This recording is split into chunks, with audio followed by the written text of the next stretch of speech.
Hi friends, welcome to राहगीर India defence अड्डा, जहां पर हम आपको एसएसबी के लिए फुल ट्रेनिंग एंड गाइडेंस दे रहे हैं। दोस्तों, मुझे बताते हुए आपको खुशी हो रही है कि हाल में लास्ट के 2 दिनों में 2 कैंडिडेट्स ने एसएसबी क्लियर किया है और हमारे ज़्यादातर कैंडिडेट्स स्क्रीनिंग से आगे जा रहे हैं और लास्ट स्टेज तक पहुंच रहे हैं। We are really proud of our students. Friends, इसके साथ हम जो गाइडेंस दे रहे हैं, मैं कोशिश करता हूँ कि उस गाइडेंस के वीडियोस हम अपने यूट्यूब चैनल पे भी डालते हैं ताकि आप लोग उसका कुछ फ़ायदा उठा सकें। अगर आप चाहते हैं, पर्सनलाइज ट्रेनिंग और गाइडेंस लेना चाहते हैं, तो हमारा आप कोर्स ज्वाइन कर सकते हैं। आज दोस्तों, हम आपको जीटीओ के बारे में बताएंगे। नॉर्मली एक ऐसा चीज़ है, स्पेशली ग्रुप टास्क जो उसमें होते हैं, इंडिविजुअल टास्क जो होते हैं, जिसके बारे में ज़्यादातर लोगों को पता नहीं होता है। आज हम उसके बारे में आपको डिटेल में इंफॉर्मेशन शेयर करेंगे। If you go in GTO, the first thing that you do is GD. तो GD आपके 2 GD रहते हैं। First GD is GD1 and GD2। तो फर्स्ट को ऐसा रहेगा कि पूरे ग्रुप के साथ आपको 2 टॉपिक दिए जाएंगे। आपके पूरे ग्रुप को कहा जाएगा कि दोनों में से एक टॉपिक आप लोगों को चूज करना है।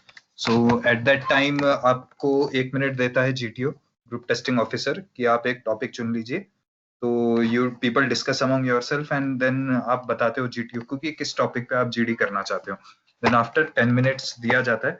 नॉर्मली ऐसा कहा जाता है कि 10 मिनट्स है, but as per my experience I guess अगर GD अच्छा चलता है तो ही let that GD continue and वो पॉइंट सुनते हैं। ज्यादा भी 10 मिनट से ज्यादा भी ले लेते हैं। सेकेंड, फिर उसके बाद आपका GD2 रहता है। GD2 में GTO अपना डिसाइडेड जो टॉपिक रहता है वो पहले से डिसाइड करके आते हैं, वो आपको देते हैं। तो that time you don't get any choice कि आप ग्रुप के साथ डिसाइड करो कि आपको कौन सा टॉपिक चाहिए दोनों में से। Here you have only one choice, जो उन्होंने दी है उस पर आपको बात करनी है।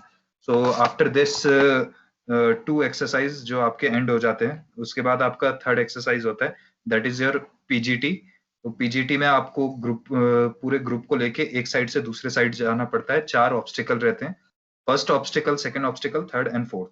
तो जैसे जैसे आप फर्स्ट से फोर्थ की तरफ जाते हो, डिफिकल्टी लेवल बढ़ती जाती है। पहला वाला थोड़ा इजी रहेगा, सेकंड वाला थोड़ा टफ होगा, थर्ड वाला is more tough and fourth वाला डिफिकल्ट ज्यादा रहेगा। तो ये पूरा एक्सरसाइज करने के लिए आपको 45 मिनट्स मिलते हैं। इसमें आप अपने आइडियाज, व्यूज बताएंगे कि कहाँ पे आपको प्लान्स आ रहे हैं, आइडियाज आ रहे हैं, how things can work there. And GTO बहुत ही दिमागदार रहते हैं। अगर आपका आइडिया सही रहता है ना, वो बराबर पकड़ लेते हैं, वो बराबर बता देते हैं करेक्ट है या नहीं है, और बोलते हैं इम्प्लीमेंट करो। जैसे I was in Gandhinagar recently on 29 March two 3 अप्रैल। तो उधर एक आइडिया मुझे आ गया था। तो जैसे मैंने वो आइडिया अपने मुंह से बोला, बहुत सारे बच्चे आइडियाज बोल रहे थे, बट उसने सुन लिया मेरा। तो उसने पॉइंट आउट कर दिया कि you come forward and implement your idea. तो वो बराबर सुनते हैं। अगर आपके पास आइडिया है ना, आप पीछे से भी बोलोगे ना, तो ही विल लिसन। तो अगर आपको आइडियाज आते हैं, please give your ideas during that time. PGT में आपके आइडियाज ही देखे जाते हैं। फिर उसके बाद HGT रहता है, जिसमें ग्रुप को बांट दिया जाता है। सो 2 हिस्सों में बांट दिया जाता है। So in my case when I was in Gandhinagar, हमारा 3 और 4 का एक ग्रुप बांटा गया और उसके बाद हमें टास्क दिया गया, हाफ ग्रुप टास्क। तो उसमें सेम ऑब्स्टिकल रहते हैं, बट पहले आपको 4 ऑब्स्टिकल मिले थे, इधर आपको एक ही ऑब्स्टिकल मिलेगा जो आपको पार करना है विद इन 15 मिनट्स। पहले के लिए आपको 4 ऑब्स्टिकल के लिए 45 मिले थे, इधर एक मिलेगा, उसको आपको 15 मिनट्स में टैकल करना है। आफ्टर दिस आपका टोटल ये हो गया आपका PGT और HGT। PGT HGT होने के बाद फिर आपको थोड़ा टाइम मिलता है। उसके बाद आप बाथरूम वाथरूम जो भी होके आना है आइए, आपको स्नैक खाने का थोड़ा टाइम मिलेगा। फिर स्नैक्स खाने के बाद आपको लेक्चरेट होगा। तो लेक्चर रेट में आप कोई भी टॉपिक उठाते हो, 4 में से 1, उसके ऊपर बोलते हो 3 मिनट तक। बेल रिंग होती है उधर, जैसे आपका टाइम होने लगता है। फिर आपका लेक्चर रेट होने के बाद then you go for individual obstacle. Individual obstacle में आपके 10 ऑब्स्टिकल रहते हैं। आपके पास टाइम रहता है 3 मिनट, उसमें आपको करना है 10 ऑब्स्टिकल। तो आप जैसे जितने हो सके उतने करने चाहिए। उसके बाद फिर next is your snake race. तो स्नेक रेस में वही ग्रुप का कॉर्पोरेशन देखते हैं, आप ग्रुप के साथ किया। ये सेकंड डे में होता है, जो स्नेक रेस ये सब जो है, ये सेकंड डे में होता है। कोई कोई जो एयरफोर्स बोर्ड है, वो एक दिन में ही सारे टास्क करा देती है, नो के नो, आज के टाइम में। But army board is still taking 2 days to complete this process. So अगर आप आर्मी बोर्ड में जाते हो तो आपको 2 दिन मिलेगा, तो ये दूसरे दिन होगा स्नेक रेस। तो स्नेक रेस में आपका पूरा ग्रुप रहता है, एक एंड से दूसरे एंड जाना है। बीच में ऑब्स्टिकल रहेंगे, जैसे नेट रहेगा, उसमें से चढ़ के उधर से उधर जाना है। देयर इज ए वॉल जिसे आपको क्लाइम करके पूरे ग्रुप को उधर लेके जाना है। तो बेसिकली इधर वही देखा जाता है कि कॉर्पोरेट आप कैसे करते हो ग्रुप के साथ, और कैसे एक जगह से दूसरी जगह जाते हो। सो ये हो गया आपका जो आपका ग्रुप स्नेक रेस। तो स्नेक रेस में के बाद आपको फिर कमांड टास्क के लिए बुलाया जाता है। Command task is something that is important, जहाँ पे आप इकलौते एज ए कमांडर रहते हो और आपको अपने सबऑर्डिनेट्स चुनने जो आपको हेल्प कर सके। तो आप 2 सबऑर्डिनेट्स को बुला सकते हो जो आपको लगता है कि आपके उस टास्क के लिए प्रेफरेबली हेल्प करते हैं। कमांड टास्क होने के बाद you get 1 more break, 2 break आपको मिलते हैं। फिर कमांड टास्क होने के बाद फिर यू गेट टाइम, फिर उसके बाद जीपी रहता है आपका, ग्रुप प्लानिंग एक्सरसाइज। उधर आपके पूरे ग्रुप को कुछ सिचुएशंस दी रहती है, कुछ प्रॉब्लम्स दी रहती है, और उसका एक कॉमन सोल्यूशन निकालना है।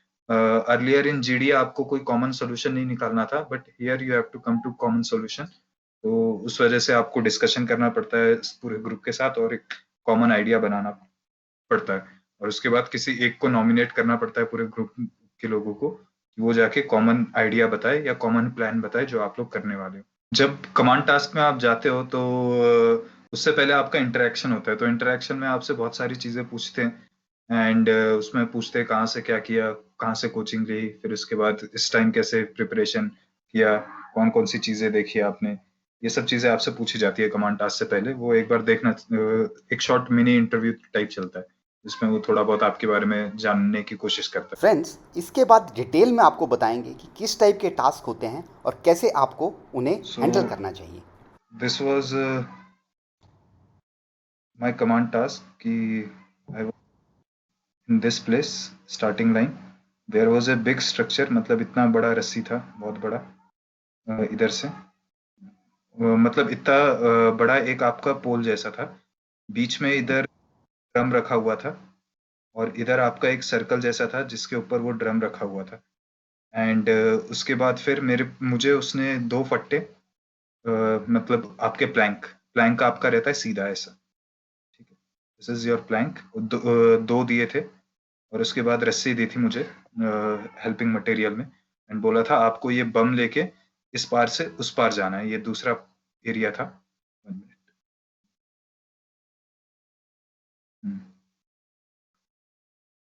तो इस पार से मुझे दूसरे एरिया में जाना था। That was the finishing line, this line was the finishing line and this was the starting line.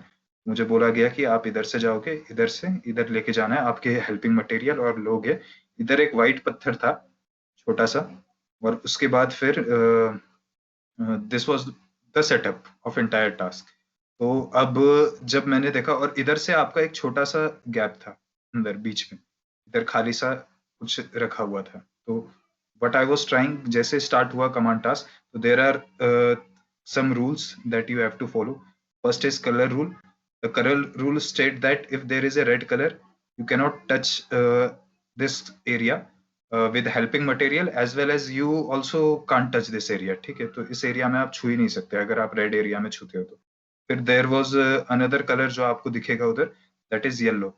So yellow colour ऐसा रहता है कि इसमें आप हेल्पिंग मटेरियल रख सकते हो। If you are going in air force board then you will find yellow, if you are going for army board then you will find blue colour. So yellow colour में आप हेल्पिंग मटेरियल नहीं रख सकते, खुद खड़े हो सकते हो। तो for example, if you have some plan और आइडिया, तो आप क्या करोगे कि इधर तक आप पहुंच गए, इधर से आप इधर जंप मार सकते हो, खड़े हो सकते हो, बट अपना जो हेल्पिंग मटेरियल है वो इधर से इधर नहीं डाल सकते। फिर उसके बाद आपका थर्ड कलर रहता है, दैट इज व्हाइट। अगर व्हाइट है तो समझ जाना आप उसमें हेल्पिंग मटेरियल भी रख सकते हो, and you can also stand on that particular place, ठीक है। अगर ऐसे करके, अगर व्हाइट प्लेस है, this is white colour, so you can place helping material as well as you can stand on that। Red में आप ना हेल्पिंग मटेरियल रख सकते हो ना कुछ रख सकते हो। And yellow is something, yellow और ब्लू, जहाँ पे आप सिर्फ खुद खड़े हो सकते हो मगर अपने हेल्पिंग मटेरियल को नहीं रख सकते हो। There is second rule, that is your 4 feet rule. कि आप जब एक जगह से दूसरे जगह जा रहे हो तो आपका जो डिस्टेंस है, आप 4 फीट से ज्यादा की लेंथ को जंप मार के नहीं क्रॉस कर सकते। So how can you measure a 4 feet? आप बस अपना पैर स्ट्रेच कीजिए जहाँ पे आपको ऐसा लगता है कि स्ट्रेचिंग करते समय थोड़ा पैर में दबाव आ रहा है या प्रेशर आ रहा है, सो जस्ट फिगर आउट कि ये 4 फीट से ज्यादा हो गया। तीसरा रूल है infinite rule, means this line and this line is consider as infinite, and इसके बीच में ही आपको टास्क करना है, इसके बाहर आप जाते हो तो टास्क इज ओवर। ठीक है, सो ये 3 रूल आपको बेसिकली याद रखने पड़ते हैं। और fourth rule is rigid material rule. So rigid material rule set that कि 2 रिजिड मटेरियल को आप एक साथ नहीं बांध सकते। दैट मीन्स आप एक बल्ली और एक प्लैंक दोनों को एक साथ नहीं बांध सकते। जैसे ये आपका प्लैंक हो गया, ये बल्ली हो गया, आपने इधर नोट बांध के अगर आप सोच रहे हो कि बांध दूंगा कर दूंगा, तो ऐसा नहीं हो सकता। ठीक है, तो this is rigid material rule कि आप 2 रिजिड मटेरियल को एक साथ नहीं यूज कर सकते हो। So when my task was started, तो क्या हुआ कि मैं इस जो ये था छेद, इसमें डालने की कोशिश कर रहा था अपना फट्टा, तो इधर तक जा रहा नहीं था वो बार बार। सो व्हाट आई डिड कि मैंने इधर अपने दोस्त को खड़ा करवाया एंड आई वेंट अहेड, इसके अंदर डालने की कोशिश की। बट ही सेड कि कमांडर अब ये एरिया रेड हो गया, तो आप क्या करेगा। तो ये रेड हो गया, तो फिर आई स्टार्ट सर्चिंग कि क्या करूं क्या करूं।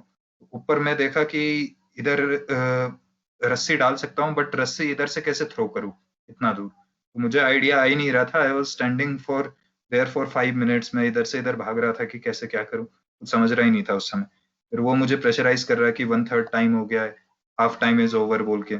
So suddenly I got a idea कि इधर से मैं क्या करूंगा, एक बंदे को इधर खड़ा करूंगा लास्ट में, ये प्लैंक को आधा तक पहुंचाऊंगा, और आधे से इधर से ऊपर की तरफ, ये थोड़ा हाइट में था, ऊपर की तरफ ये जो प्रोजेक्शन है इधर ऐसे लगा दूंगा। तो क्या होगा, इधर से ये बंदा इधर तक आएगा, एक बंदा, और एक इधर से चढ़ेगा, और चढ़ के इधर से फिर इधर की तरफ चला जाएगा। ये 4 फीट से कम का डिस्टेंस था this one. So this was workable. I reached here. इसके बाद इधर पहुंचने के बाद बोला कि अपने सबऑर्डिनेट्स को कैसे बुलाएगा। सो आई गॉट स्टक हियर कि कैसे बुलाऊंगा, कुछ आइडिया नहीं आ रहा था मुझे, क्योंकि दिस वाज द प्लान। इससे एक आदमी तो आ जाएगा, 2 आ जाएंगे, बट लास्ट वाला इधर खड़ा होने के लिए चाहिए, नहीं तो आप आगे नहीं जा पाओगे। तो इधर लास्ट वाले को बुलाना था। उसने बोला कि how you call the last person. Last वाले को बुलाने का मुझे आइडिया नहीं आ रहा था। देन सडनली उसने बोला कि लास्ट 5 मिनट्स। तो अचानक से मुझे एक आइडिया आ गया कि इधर से ऐसे रस्सी बांधूंगा, इधर एक लूप बनाऊंगा, लूप बनाने के बाद ये लूप में फट्टा डालूंगा, और फट्टा इधर तक पहुंच रहा था, तो इधर से ये 4 फीट से कम था, तो he can stand on it and he can come in this direction. तो इधर तक मैंने बता दिया। फिर इधर से बोला कि इधर से उधर कैसे लेके जाएगा, तो इधर से उधर जाने के लिए this distance was very large, not like this. So फट्टा इधर तक जा रहा नहीं था, it was half way. So इधर मैं टाइम कंज्यूम करने लगा। फिर इधर से मैं इधर फट्टा लेके आया, इधर से भी लगाने की कोशिश की, but it was not reaching there. तो इधर मेरा टाइम अप हो गया। उसने बीच बीच में और प्रेशराइज कर रहा था कि क्या कर रहा है क्या कर रहा है बोल के, this is not going to work बोल के ऐसे ऐसे बता रहा था। तो फिर उसके बाद उसने मेरे सबऑर्डिनेट से पूछा कि यू हैव एनी प्लान उधर से इधर कैसे जाने के लिए। तो वो लोग भी थोड़ा प्लान बताने की कोशिश कर रहे थे, बट वो वर्केबल नहीं था। तो बाद में जब हम लोग बैठे रूम में, उसके बाद हमने डिस्कस किया कि how can we do that. तो उसमें एक बंदे ने बताया कि आपको है ना क्या करना था कि इधर साइड में है ना रस्सी का प्रोजेक्शन बांधना था, और इधर से है ना दूसरा वाला एंड जो था उसको थोड़ा आगे की तरफ है ना फेंकते हुए इधर साइड में इसके ऊपर टिका देना था। फिर इसके ऊपर जैसे ही टिक जाता और इधर से रस्सी बंधी हुई थी, तो ये कैंटिलीवर टाइप हो जाता और उसमें से चल के जा सकते थे।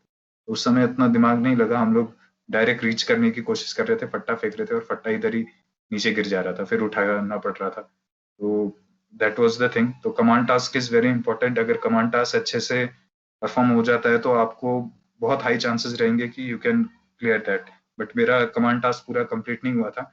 And the good thing is under sir guidance बहुत सारी चीजें मुझे सीखने मिली, और जो मुझे कमांड टास्क मिला था, this was the same command task which was given to the recommended candidate of my group. So he was also not able to perform complete that command task, and उसका भी नहीं हुआ uh, this SSB, but this was the command task which was given to me. तो अगर इसमें शायद से थोड़ा अच्छा हो जाता तो शायद से chances बढ़ जाते. That is my point of view. Thanks for watching this channel. Do share it with others and do subscribe so that you can make full utilization of the videos posted by us. Thank you. Jai Hind.